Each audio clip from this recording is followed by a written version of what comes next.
in my own destiny. Here on the job, no, it is not hard to see that it's the union of our hearts that makes us a family. Welcome to Labor's View. We are back at our location where we're meeting with the CWA Welfare Council. We're in Trenton, New Jersey on Warren Street in the CWA office. And we're here to discuss for the second part of the show, which is why I'm wearing the same shirt that you saw on the last show. I am more hygienic than that.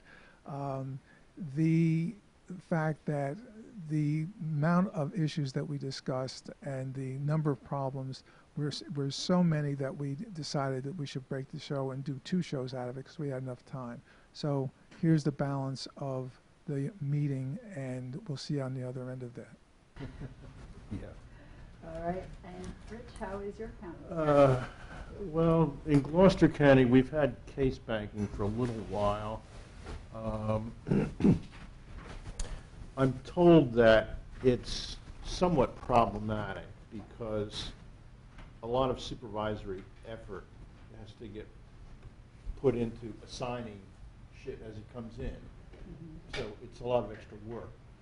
That piece apparently is causing a lot of extra work.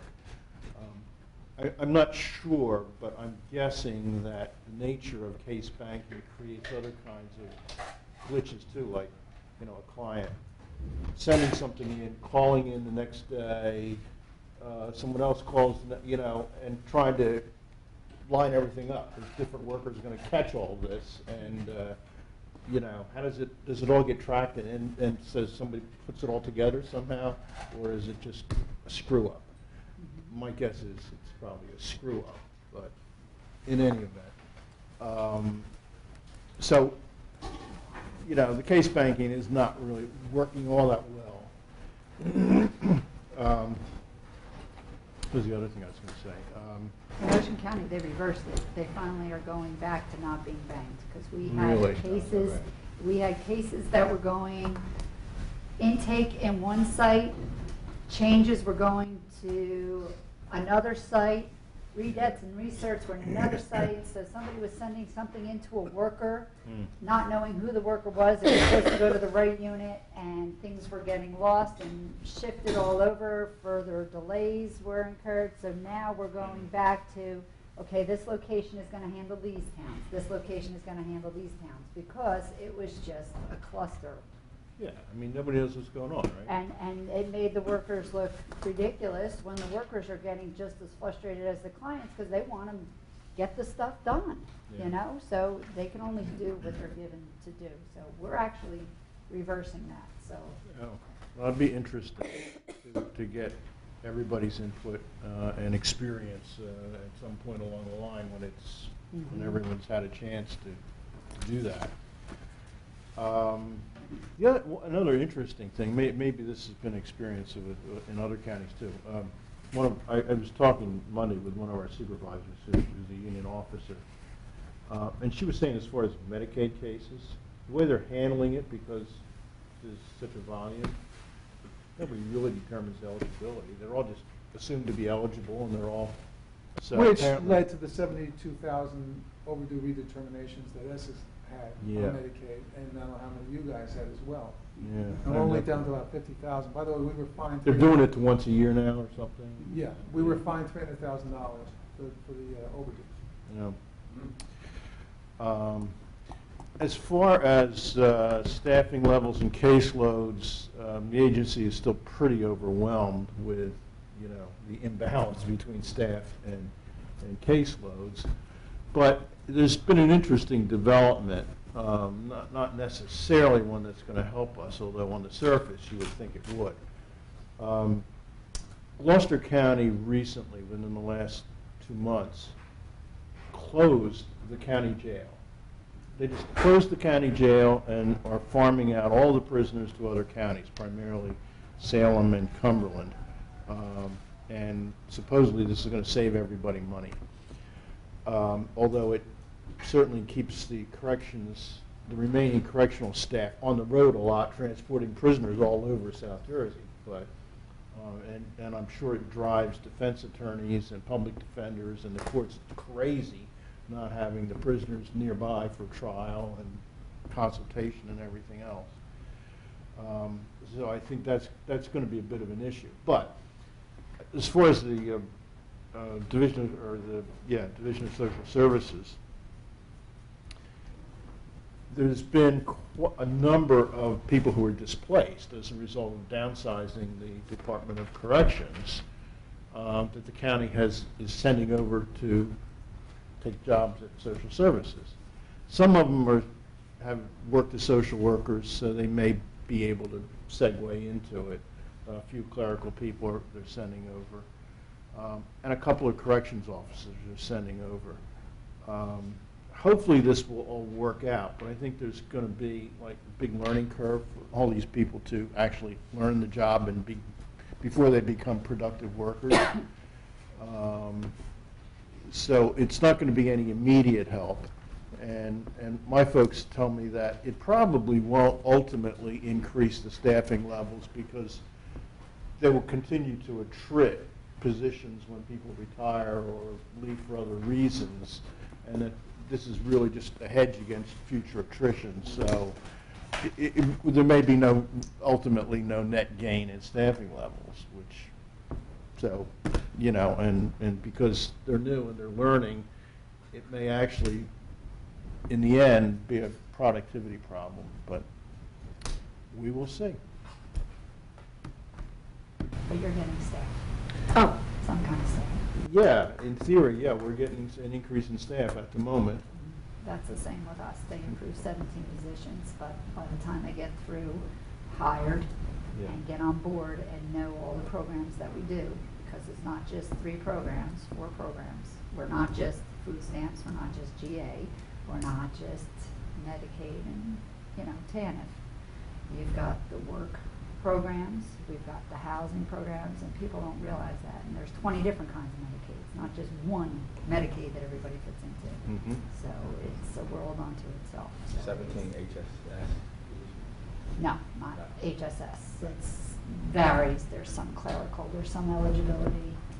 We're still trying to catch up from the mass exodus when everybody left after Chrissy changed the retirement and the pension system. Yeah. So we're still trying to fill vacancies. And people come into the boards, and I think all of us have said this before, the turnover rate with social workers in some of the positions are just insane because people come in and say, forget it, you know, or And just don't make it. there's still a lot of senior employees putting in for retirement because they're looking ahead and saying, okay, under Chapter 78, I'm going to pay more next year for my health. Why the hell with it? I'm just going to retire.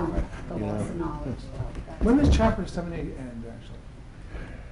Well, the sunset on the law was 4 years, so I guess we've got, what, 2 years to go before the law sunsets, but everyone still has to go through a Everybody has to go 4 through 4 years years. of implementation. Relative to your negotiating, right, where you Right. were. But still, the big hit came this July, is coming, I'm told, Friday. It's pretty balanced over the 4 years. I mean, the increases go, I think, for like 7, 14, 21, 28%. Yeah, just whatever the initial percentages. It's like double each year. It goes 2, 4, 6, 8. But then the other piece of it that changes is those percentages change in July, but every January the premium amount changes. Right. So it effectively changes twice a year. Of course, the increase premium amounts are not going down. That's right. Yeah, it is right. Yeah. So as far as like a paycheck goes, every 6 months, the employee contribution increases. So they change respectively, because if you're in a state program, that's one thing. If you're not in a state program, yes. There's a whole bunch such of as different- we and others, Right. it depends upon whatever your employer, in this Yes. case the county, negotiates with the provider. Yeah. Right. So actually, with us, it was only 2.5% this year, which is very good. It was 12% last year. So, you know, but then, like we're saying, people don't even know about this, but they do if they watch our show, is that the problem is you have the state legislation going up and causing the increases, but as you say, on top of that, forevermore, there's the vagaries of whether or how much. I've only, in my 33 years as president, I've seen 1 year where the health benefit premium was not increased. That was by Horizon in 2010. That was 1 year out of 33 years. So basically, you're right, whoever said it, we're going to be working for nothing is the concept. You know, it's going to eat into your salary so much it's going to be counteractive to even have this type of job, no matter how tough the job market is. I'm really anxious to hear from our sister from Union County. Union County. Cass and Dim's up and running. DIMS is not Disaster running. fund. We don't even think it's out of the box yet. Oh. We had a live management meeting the other day. They didn't even mention it. So that's how good. Cass is just a mess. I mean, not Cass. The case banking is still just a mess. We have, this problem with the expedited cases. That's non-existent. They get lost. They're getting lost. We're trying to color code them. Well, the best remark the other day was that management said, well, why can't you put these inputs at these case banking meetings? And we reminded him that they've excluded us from every meeting. They've expanded. They actually threw me out of the meeting. We're not welcome in the meeting, and we're not involved in the meetings, but that might change now because we get a lot of the input, and we have, I guess, good things to bring to the table about it. But the problem is, we have one change unit. We had an incident that it spiraled into a 6-month problem with the gentleman because, he reported his change, went to the change unit. You have, 3 people in the change unit as responsible for all the changes for that specific. We have one group in charge of all the changes for the Elizabeth office. We have one unit in charge of the Plainfield office, and they never got the change in on time, so his information was sent somewhere else, and he missed his recert, he got sanctioned, he lost his HAP, his homeless funding, his food stamps. It turned out they had to go back 8 months. All this money they had to give him, they had to correct all these problems, all because the right hand is not knowing what the left hand is doing. And can I just ask, do you have the state in there on top of that too, reviewing these cases? We have before they state get in there, reopened? yeah, going around. I haven't heard the results of that yet. One of the big problems, of course, is the expedited cases. So now they're talking about color. They put a piece of paper on when it goes from the interview. There's a piece of paper saying it's supposed to be expedited. It goes in a box that's supposed to be for expedited. But somewhere along the line, that paper gets lost and then just gets filed in the case And banking boxes files. of expedites. Yeah, and then it never gets done. So we have a horrible problem with cases not even. If I may, for the sake of, could you explain what expedite means? Expedite means that the case has to be, because of an emergency, a case has to be done within 7 days, 10 days. Normally it's 30, right? Food stamps. It yes, used to food be stamps. 72 Stamps hours. within Yeah. 7 days. It's within 7 days. So we were told the other day that it's not even, the case is not even getting to a processor between 5 and 6, 7, 5, between 4 and 5 days. It's only making it to a processor, which is crazy because that's 5 days. It should have already been to a processor. That means a processor is only looking at it after 5 days of it sitting in our office, and it's supposed to be an expedited case. And that's a mess. We're so understaffed. We have a new training class coming in, but that's just to plug in holes of positions that are missing. What else? The case banking is all backed up. It's all backed up. No one knows where the papers go. Sometimes we have 3 different folders. People are sent letters that just say, case banking, department. They have no idea who to call. They'll call the phones. Though the phones have gotten a little better, it seems that some people are actually getting through, but we had a problem with people literally calling and leaving the phone sitting there for hours and no one picking up the phone. So what the attempt was to get people not to come to the office is just backfired, because now everybody has to come to the office because they've got to find out what's going on because they just don't know. Do you have voicemail? No, as a matter of fact, our Elizabeth office voicemail broke several months ago, and since we're supposed to be getting a new system, they've never fixed it, so no one in the Elizabeth office even has voicemail. So that's a problem because no one can even leave messages, but they can't leave messages for anyone anyway because you can't get through to individual workers. So that's a big problem. We just found out that our office, the Elizabeth office, because we have 2 offices, the Elizabeth office and Plainfield office, the Elizabeth office now is carrying close to, well, at least in services, we have 80% of the caseload for the county. And that probably is just reflected for the rest of the office. So the Elizabeth office is carrying 75 to 80% of the entire county, which means that we're just totally overwhelmed.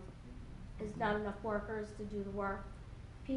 Interviewers are seeing like 18 clients a day. They just sit at their desk and just look on the little list of all the people coming in and just keep seeing and seeing and seeing and seeing, and you know, they go and there's like 5 more people on the list. We're trying to figure out how to fix it, because you don't know what a client's coming in for once they're scanned in. So they could be just coming in for an inquiry, they could be coming in for a redebt, they could be coming in for a whole application. So you have some workers getting 6 inquiries, and other workers getting 6 and 7 applications. So the work has gone like this, and no one seems to take responsibility to fix it. The receptionist doesn't take down what the people are there for or anything? No, they just put their name in there. They might type in inquiry or they might type in application, but that not necessarily always happens and not necessarily correct all the time. Mm-hmm. So we're having problems with who's at the front desk trying to look up this information. In Elizabeth, they try a little harder to fix it. You know, they'll check like at 3 o'clock in the afternoon, see how many people are still waiting online to see people, and then call all hands on deck and just try to get these applications done, which is fine, because once they're done, Is there a process on the that? processing, you know, they're shorthanded, there's just not enough people for the work. We have lines constantly. So the remedy is they're going to do some construction to make a bigger waiting room. Wow. You're at Yeah, least so getting a waiting room. a bigger waiting room, so that they don't have to wait outside, they can wait inside for hours. So yeah, people start getting online at 7 in the morning, we open at 8:30, the line is around the block, go back at 10:30, the line may just be getting in the building, but come 1 o'clock after lunch, you have a big line again. So it's, you know, that's a mess. To try to get some of the work done, again, there's the overtime, they're giving people comp time Saturday and the following Saturday, 2 Saturdays in a row. So now, you know, we're going to have a problem with all these people, with all this comp time, taking time off, which is going to double cripple the office, because now they have to use their comp time. And people have been doing it for the whole year. So we're going to be totally involved. I can't get anyone to file a grievance. They're like, okay, we'll take the time. And I'm like, no, I need people to say to me, You just file it. we can just file it on our own, it's a violation. Okay. Because I've been asking people, because our contract says the workers have the right to either pay comp time or money. But everybody's like, no, we'd rather just get the comp time. So now we'll file it on behalf, saying that it's just a violation of our contract.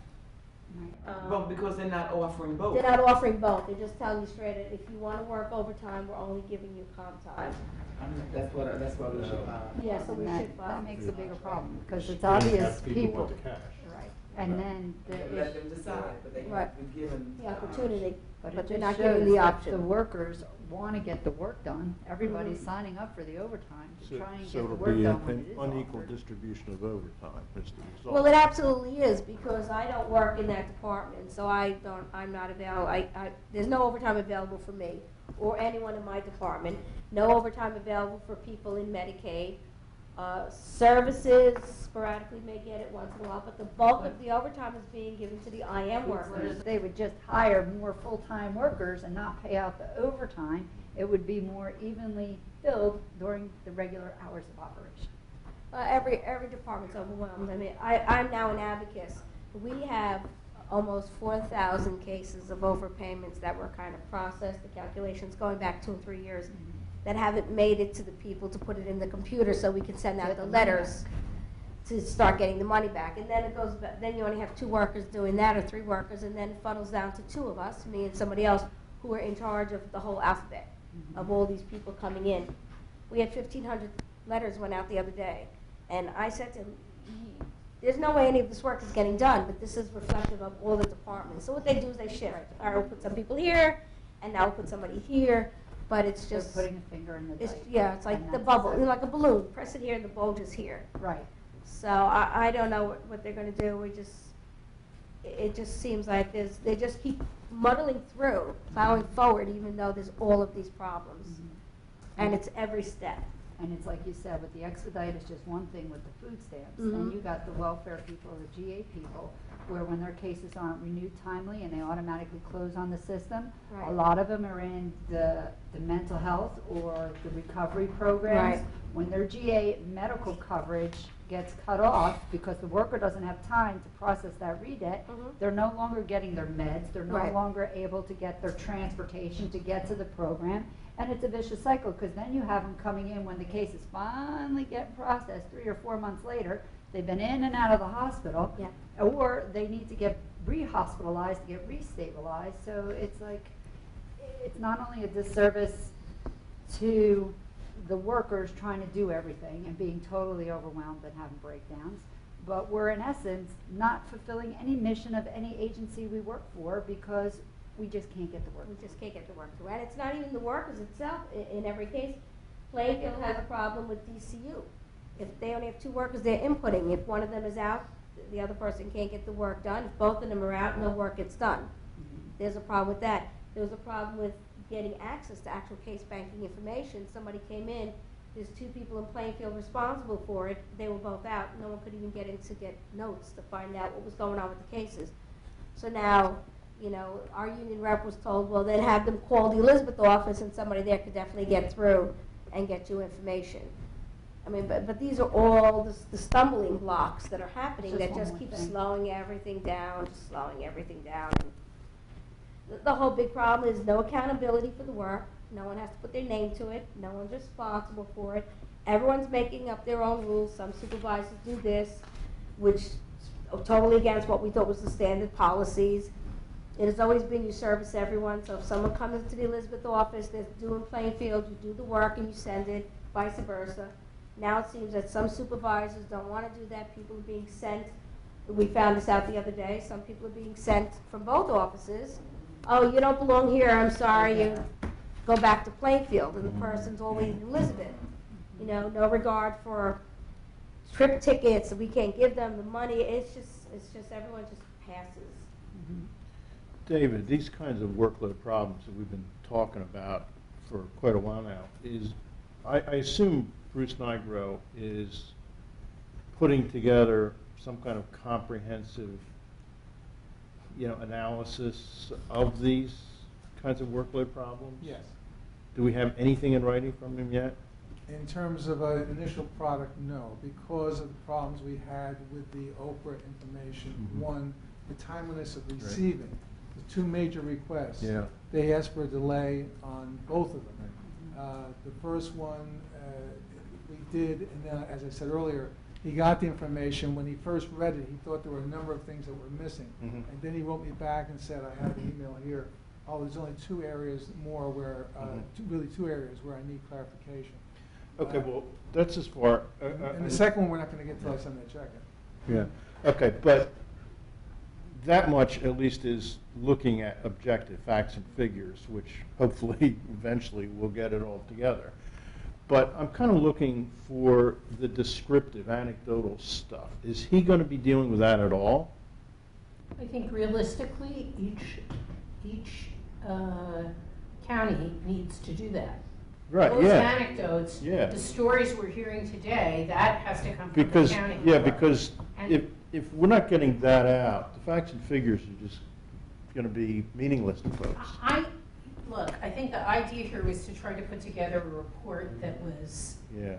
that can't be argued against. Yeah. I think each county needs to tell, Right. needs a page, maybe it's 2 pages. It's a picture and it's 3 stories, let's say, that could be part of that report. And I think you're right. But yeah, what I would like to see is every county go back, get their folks together to put together a description, a fairly concise description, because we don't want pages and pages, but a fairly concise description of the workload problems that they're facing in that county. And maybe, real examples. Maybe we have to redact names, but whatever, examples of the problems. That's exactly right. When we get the facts and figures, that will serve as an objective explanation. That's right. But you still need to get the message, the description of the problems. Alberto, before we break for lunch, Well, first I'm going to put everybody on the spot and ask how many here leafleted on June the 1st their agencies. Because Alan and I were actually in negotiations because I lost one of my offices. Basically, they were evicting me, and they turned that into basically a scolding of labor law because I was on their premises and leafletting, and they wanted me out on the roadway, which is an eighth of a mile, no, a quarter of a mile from the actual building. I didn't do it inside the buildings. I did it in the waiting room, and But people that's- coming in and out. I think you might have a legitimate issue about the waiting room itself, but you wouldn't have had a legitimate issue with that outside the door. Parking lot. I don't think you have to be out on the roadway. My workers came directly to the client. She said the property extended all the way to Howe Lane, which was. So what? So I told her she doesn't. I told her she was wrong. That's all. I mean, It's public property. You can be on their property. They allow the Lyndon LaRouchites to come on their property. We can certainly be on their property. In Middlesex County, we actually don't call it case banking, but we've had a version of interviewers and processors for almost 3 years now, and it's been a headache because there's no caseload per se. It's just you get assigned a certain amount every day, then you're required to process a certain amount, but those cases just stay in limbo until any change occurs on them. And I am a supervisor in the food stamp program, and when I pulled up the I acquire list, my unit had almost 10,000 more cases than the other unit just based on worker codes, because my unit had the elderly and disabled and the expedites that came in, and so theoretically it's supposed to be equal, but even that doesn't work. Did you push them for redistricting? I've since been out, but they don't know about I acquire. So I gave the number, and they're just looking at their database, not knowing where I'm getting my numbers from, because they can't answer. They can only look at what is reported on their database. They know no state program stuff. Yeah, for the administration. Our receptionists have been instructed to basically get the people out of line. So they're not to look up case numbers, not to do any searches, not to see if they're an active case or anything, get their permission if they say they want to apply for food stamps, not even check if they're an active TANF case, if they're active MedicAid case to see who it would go to. It just goes to the food stamp department, food stamp gets it, it's not our case. So those are, you just get them out of the line, but they're not getting out of the building any faster. And we actually have overtime beginning 7:30 for receptionists and clerical staff to start taking people in, even though our business hours don't start till 8:30. We have a security guard that stands outside with a pad and pen, taking down names, starting at 8. And Alan and I are also working on the fact that in negotiations, they wanted to do away with our flex time schedule, which is between 8 and 9. You come in, you work to between 3:45 and 4:45, and in certain departments, they're not saying you're 8:30 to 4:15. There's no flex time for you. Once again, I thank you for joining us on Labor's View. I hope again that you can see that the issues we discussed here are not just germane and applicable to welfare recipients or welfare workers, but they affect the entirety of our society, the entirety of our state. It affects the tax base, it affects the provision of social services, the provision of medical services, and the medical services affect how people act in school, on the job, in the street. So these issues are of importance to everyone. We hope that you recognize that, and we thank you for joining us. Once again, I'm David Weiner for Local 1081, CWA, and host of Labor's View. We'll see you the next time.